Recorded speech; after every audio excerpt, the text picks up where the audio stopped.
Welcome to the Building Performance Podcast from the Proof is Possible Tour. I'm Corbett Lunsford, and today we're talking about trends in high-performance building and retrofits with the one and only Bill Lazar, who is the Executive Director of St. John's Housing Partnership here in St. Augustine, Florida. Bill, thank you so much for taking the time. I'm glad to sit here with y'all, and I love this little place. This is very neat. Thank you. So we're inside the Tiny Lab. This is the second day of our first city of the 20-city Proof is Possible Tour, and Bill is the visionary here in town. First of all, everyone knows you. Every single person who has driven up, perfect strangers, has said, oh yeah, Bill Lazar, totally. So Bill is the man for affordable housing in Florida. And just in case you're listening to this and you don't know, a lot of the affordable housing builders build scientifically, provably better homes than the $1 million mansions that I test every day. And it's because you have clients that you're selling these homes to who don't have money and time to waste on stupid maintenance that doesn't need to happen and stupid energy waste that doesn't need to happen, right? So what is it like to be in a position where you're building homes for a very small community of people and knowing that really every single person in your city and in your state even could use the kind of knowledge that you have? It's what we like about this. I mean, it really is. It's just like everything else. Everybody wants to feel proud of what they build. And at a certain point in time, there's your builder community. You know, people we build houses to live in. Yeah, but you want to build one that works well. And what I really appreciate about your tour and what y'all are trying to do is getting people to think more about a house as a system. You know, we learned that doing our first development of affordable homes, making them Energy Star. It's not about buying the products. It's about how does the house function together. And it took me a while to kind of wrap my head around it. But it's just like everything else. And the hard part is getting the entire team to buy into it. Because it really is from the ground up. If everybody's not thinking about what they do and how it might impact, it makes a big difference. And to a large degree, everyone buying the house has no idea that that's going on. Mm-hmm. You know, outside of, do you want to do a blower door test at the end? Do you want to have an energy rating and have someone tell you a little bit more about it? You're not going to see it or notice it. I think the biggest things that, you know, when we talk to people, we say, well, you know, generally you're not going to have one room in the house that's warmer or colder than the other. Everything is really going to be balanced. You know, you're not going to have things that don't leak unless there's an oops, let's figure out why. But it's all about just kind of building quality. And on the affordable housing side of things, the trick for us is that we really have to do it on a budget. You know, so we're not looking to buy the high dollar items. We're trying to say, what's the best way to get the biggest impact for the least amount of money? Yeah, I think that might save you, actually. And I wonder if you feel that way too. But creative thinking, I think, is more powerful than products that promise heaven, right? They're like, once people start working with a really high performance spray foam or a really high performance piece of mechanical equipment, they feel like, oh yeah, no, the equipment's going to take care of it. I just put it in there, plop it down, bam, done. Right? And then their brain flies out the window and they make stupid mistakes thinking that the product is going to take care of all mistakes. Yep. No, it happens a lot. One of the first houses we built when we finished it was very tight. It was one of our Energy Star homes. It was a concrete block house. The homeowner called us up a couple months after they'd been in the house and said the windows are defective. And I'm like, oh no. Well, because they're sweating on the inside. And I said, well, maybe it's not that. No, the air conditioner guy told us. We had him over here to check the AC, and he said that the windows are defective. They're malfunctioning. Like, that makes me feel good.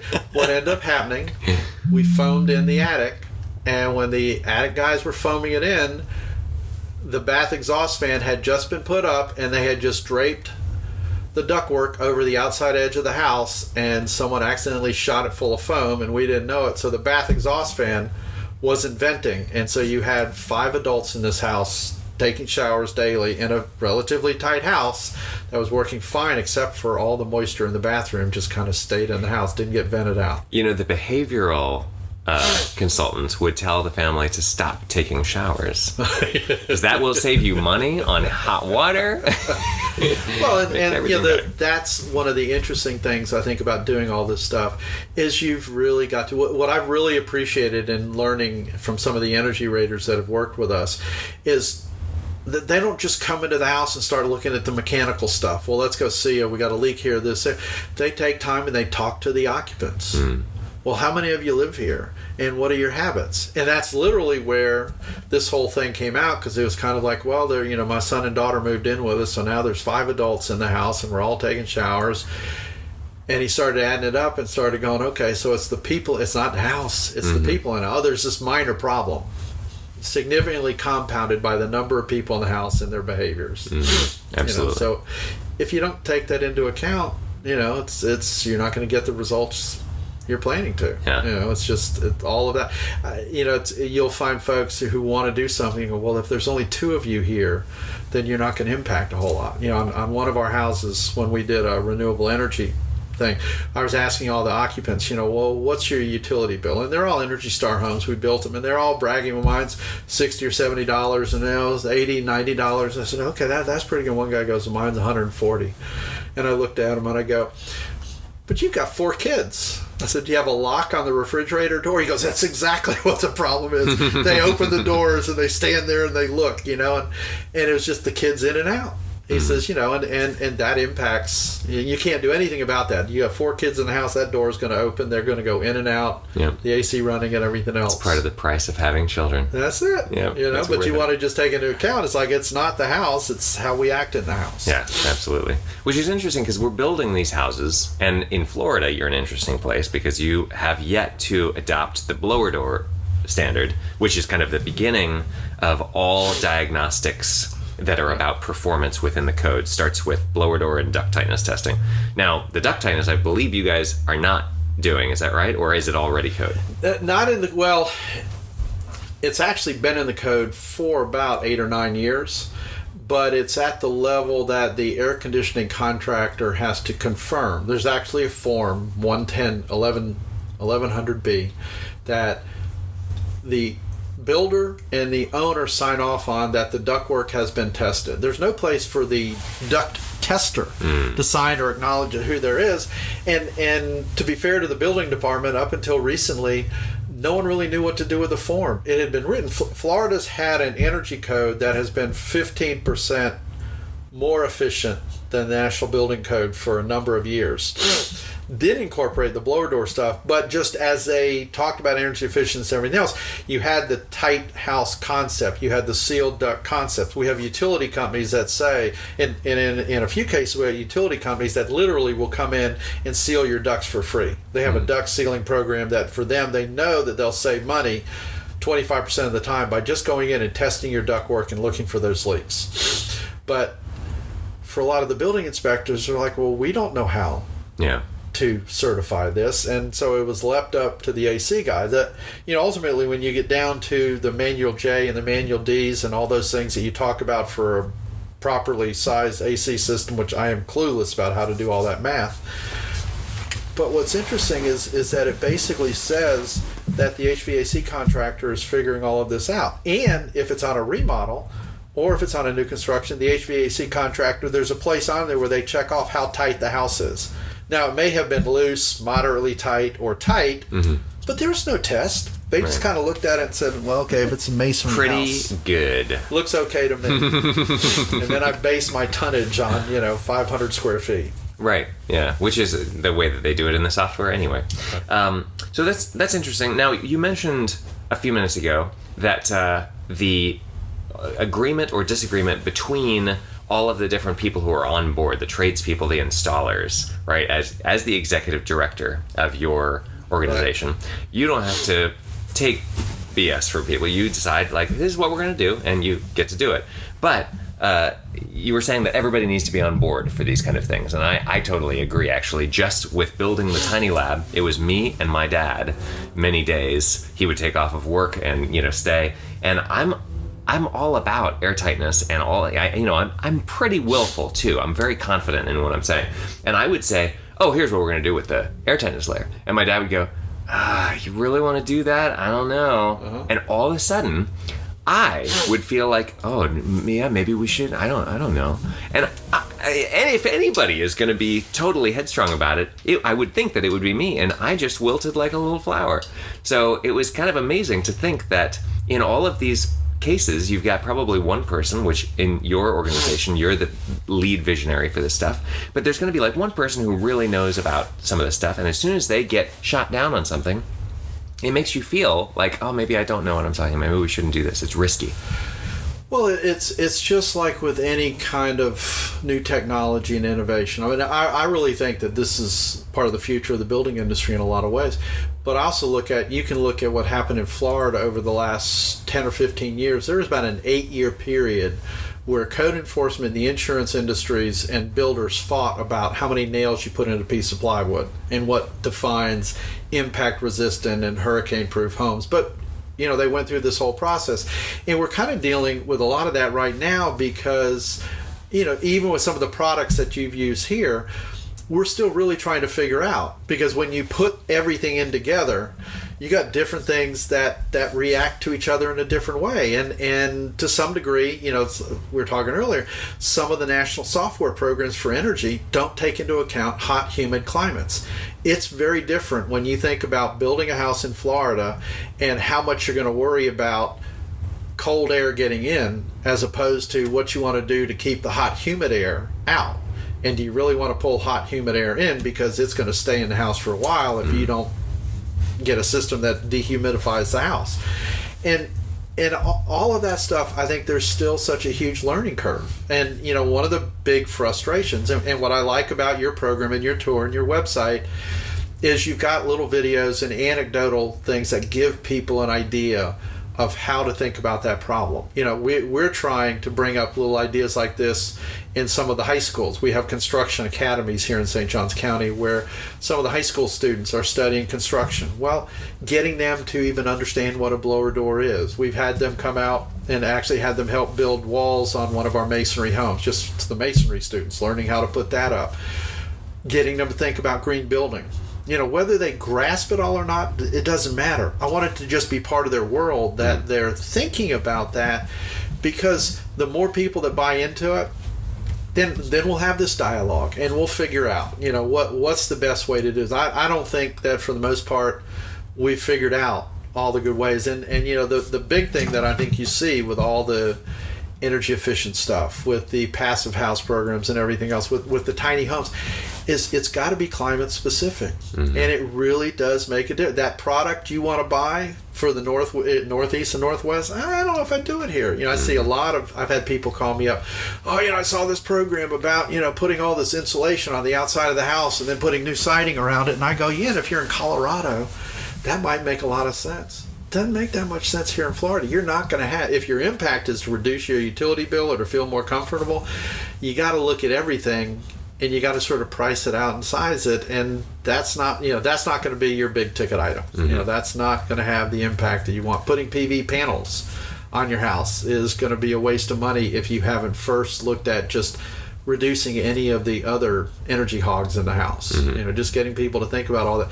But it's hard because we are so used to, I want a simple answer. Well, I can't give you a simple answer. Doesn't work that way. So what are some of the anecdotes that you use to try and get people to just understand in a basic way? Well, it's like, and again, 99% of what I do is in the affordable housing program. So that is for families that they own their homes and they can't afford some of the maintenance. We want to make it more energy efficient, more conserve water. Think about accessibility and stuff like that. But we'll try and just give them some ideas and go, okay, look, we have $30,000. What can we do here on your house? Well, let's put a new roof on it so you don't have to worry about a roof for the next 30 years.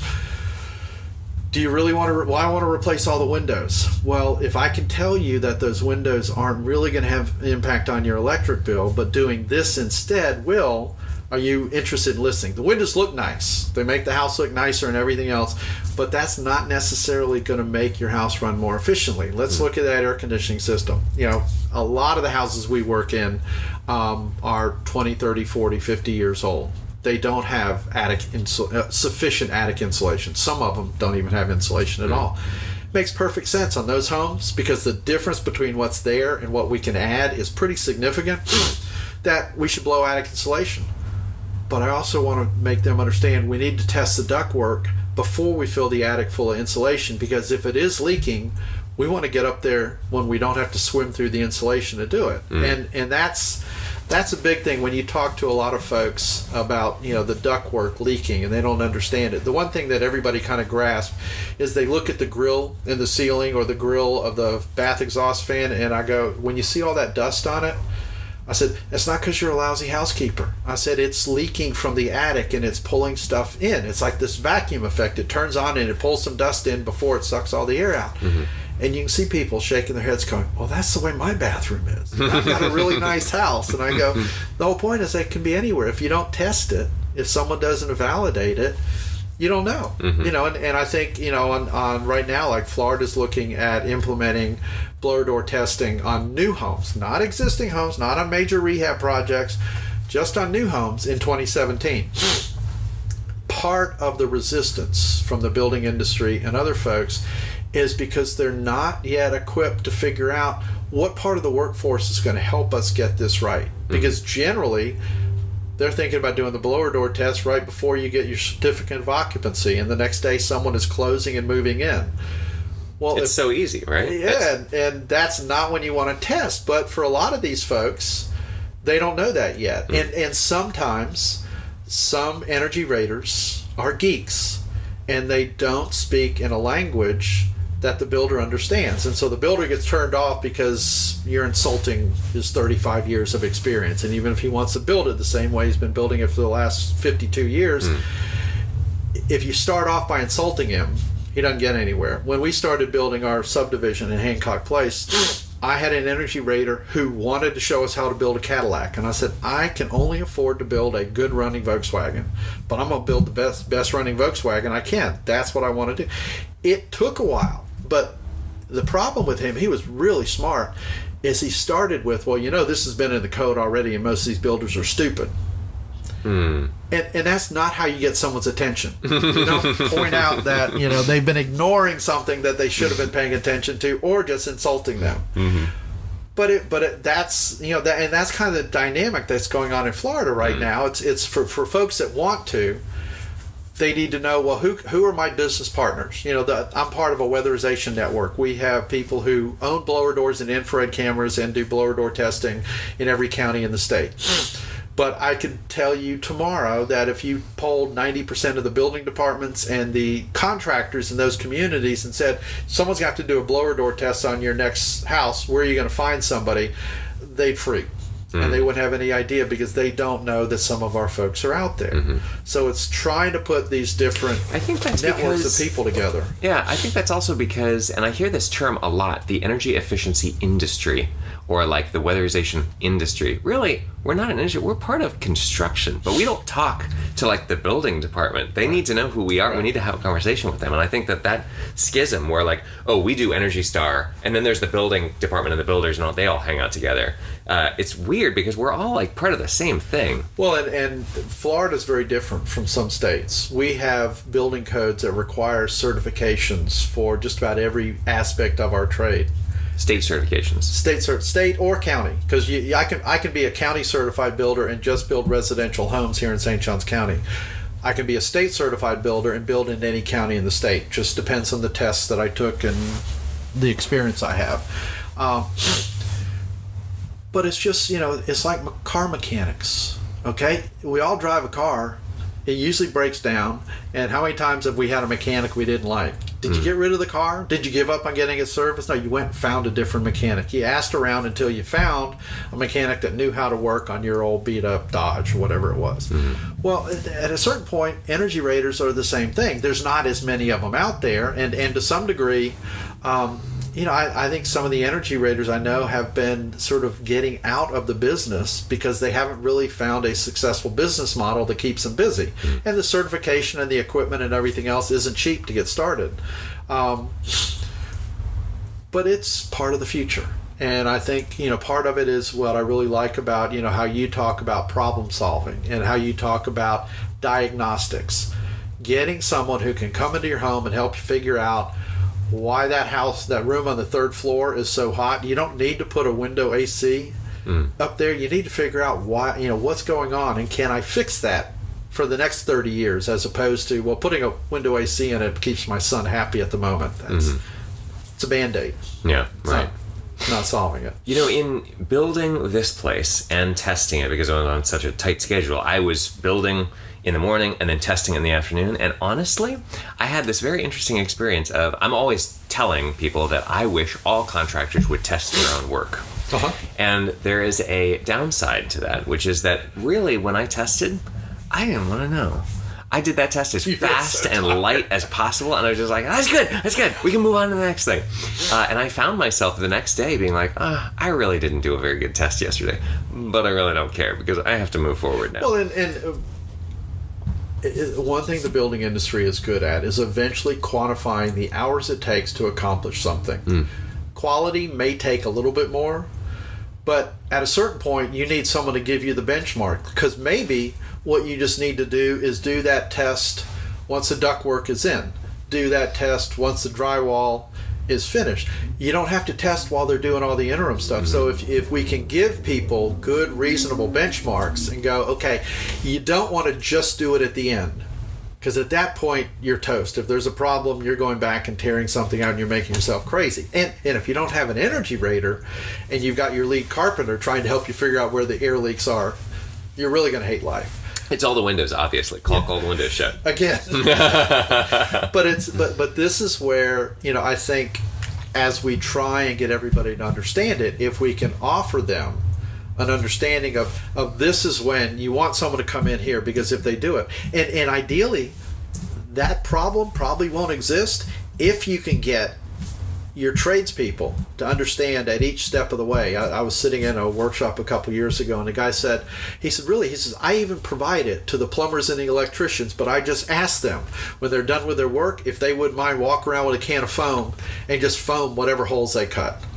And I've asked the next guy coming in, will you just double check and make sure that those guys foamed in the openings before you cover it up? If you just have an eye for that, because those are small things, but if you just make people sensitive to it and you think, how long would it really take?